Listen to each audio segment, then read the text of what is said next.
நீங்க வந்து Sundar C sir படத்துல கிளைமேக்ஸ்ல டான்ஸ் ஆடினா அந்த படம் பெரிய வெற்றி. இந்த படத்துல ஆடுவீங்களா இல்லையா? எனக்கே தெரியல, இது வரைக்கும் கேட்கல. அரண்மனை 4 மிகப்பெரிய வெற்றி. ஆமாங்க. அது தொடர்ந்து இது எப்படி இருக்கு? நடுவில் மதகஜராஜா விட்டீங்க.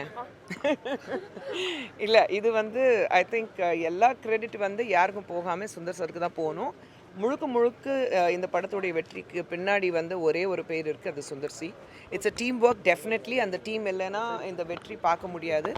But the complete captain of the ship Sundar அவர்கள் இருக்கிறாரு. ஸோ சுந்தர் சி தான் நான் சொல்லுவேன். ஆல்சோ நிறைய கமெண்ட்ஸில் என்ன சொல்கிறாங்க அப்படின்னா, இதுக்கு முன்னாடி இந்த 80s 90s உள்ள டிரெக்டர்ஸ், அப்போது அறிமுகமான டிரெக்டர்ஸ் வந்து இப்போ படம் எடுக்கிறத தோத்துறாங்க. பட் சுந்தர் சி மட்டும் அந்த பல்ஸை பிடிச்சிட்டு எப்படி வராரு அப்படின்ற மாதிரி சொல்கிறாங்க. உங்ககிட்ட கேட்டால் கரெக்டாக இருக்கும்னு நினைக்கிறேன். இல்லை, என்கிட்ட கேட்கக்கூடாது, அது பசங்க கிட்ட. அவர் அப் டு டேட் இருக்கிறாருன்னா எங்கள் ரெண்டு குழந்தைங்க வச்சு தான் கரண்ட்டில் என்ன பிடிக்கும் என்ன பிடிக்காது. அவர் ஒரு ஸ்கிரிப்ட் சொன்னாலும் பசங்கக்கிட்ட முதல்ல சொல்லுவாங்க. என்கிட்ட கூட சொல்ல மாட்டார், பசங்கக்கிட்ட சொல்வார். அவங்க 2 பேரும் வந்து 3 பேர் உட்காந்து டிஸ்கஸ் பண்ணுவாங்க.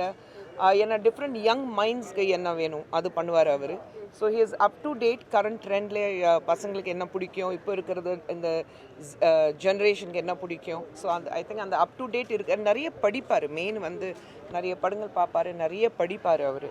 So I think that helps him a lot. Madam, Tamil சினிமாவில் வந்து பெண்களுடைய கதைகளை சொல்கிறதுக்கான இயக்குநர்கள் வந்து இல்லை அப்படின்னு சொல்லி ஜோதி அவர்கள் மொபைல் பேட்டியில் வந்து சொல்லியிருக்காங்க. இது நீங்கள் உண்மை அப்படின்னு நம்புறீங்க? நான் பார்க்கவே இல்லைங்க. எனக்கு என்னென்னா, நம்ம வந்து ஒவ்வொரு முறையும் வந்து பெண்களுக்கு சம்மந்தமாக என்ன கதை இருக்குது அப்படி பார்க்குறத விட இருக்கிற படத்தில் பெண்களுக்கு என்ன முக்கியத்துவம் கொடுக்க முடியும் அதுதான் பார்க்கணும். இன்னொன்று அதே வகையில் வந்து தேர்ந்தெடுக்கிறது நம்ம தானே. ஒரு கதை நம்மக்கிட்ட வரும்போது அந்த கதை நம்ம தேர்ந்தெடுக்கும் போது எடுக்கலாமா வேண்டாமா நம்ம கையில் தான் இருக்குது. யாருமே கழுத்தில் கத்தி வச்சுட்டு இந்த சினிமாவில் நீ நடிச்சுதான் ஆகணும்னு யாருமே சொல்லலை. ஸோ அது நம்ம கையில் இருக்குது, நம்ம எடுக்கிறோமா இல்லையான்னு. அண்ட் ஐ திங்க் நம்ம எல்லாரும் ஒரு விமன் ஓரியன்ட் சப்ஜெக்டும் பண்ணிட்டு வந்திருக்கோம், வெறும் டான்ஸ் பாட்டும் பண்ணிட்டும் வந்திருக்கோம். ஸோ ஐ திங்க் கம்ப்ளைண்ட்ஸ் பண்ணாமல் இருக்கிறது என்ன பண்ணியிருக்கோம் அது பார்த்துட்டு சந்தோஷப்படணும்.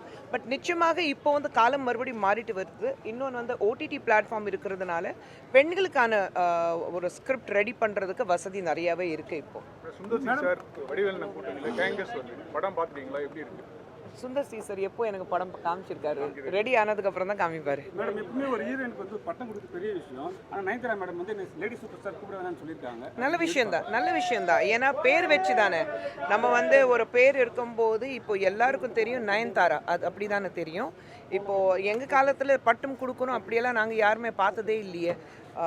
கோயிலெலாம் கட்டணும்னு சொல்லியிருந்தாங்க. அது பட் பட்டம் கொடுக்கல. கண்டிப்பாக அந்த கோயில் கட்டினதுக்கு என்றைக்குமே நான் வந்து கடன்பட்டிருக்கேன் மக்களுக்கு. பட் ஒரு பட்டம் கொடுக்கல. பட்டம் வந்து நீங்கள் கொடுக்கணும்னு அவசியம் இல்லை, அவங்க பேர் வச்சு தான். பட்டம்னா ஒருத்தருக்கு தான் அந்த பட்டம் சூட் ஆகும், அது சூப்பர் ஸ்டார் சொன்னால் தான் அந்த பட்டம் சூட் ஆகும். உண்மையில் இது தமிழ்நாட்டில் மட்டும் இல்லை, இந்தியா முழுவதும் மட்டும் இல்லை, உலகத்திலேயே நீங்கள் எங்கே போனாலும் சூப்பர் ஸ்டார் சொன்னால் அது ரஜினி சார்னு அது எல்லாருக்கும் தெரியும். ஸோ ஒருத்தருக்கு மட்டும்தான் அந்த பட்டம் சூட் ஆகும்.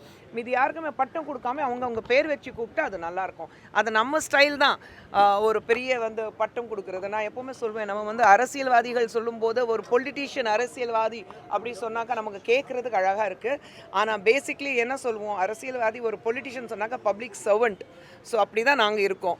ஸோ மக்களுக்கு சேவை செய்கிறதுக்காக தான் இருக்கும். பட் அதே மாதிரி ஒரு பட்டம் சொல்லும்போது ஐ திங்க் நயன் எடுத்த டிசிஷன் ரொம்ப சரியான டிசிஷன். எப்பவுமே சுந்தர் படத்தில் நீங்கள் வந்து ஏதாவது லாஸ்ட் ஒரு பாட்டாக பார்த்துருக்கீங்க, அது இருக்கா இந்த படத்தில்? தெரியல, அவர் கூப்பிட்டா பண்ணுவேன். மேடம், அதுங்க வீட்டில் சொல்லுவாங்க கூப்பிடலாம் சண்டை போடுன்னு சொல்லிட்டு ஒரு ஸ்டேஜில் சொல்லியிருக்காரு.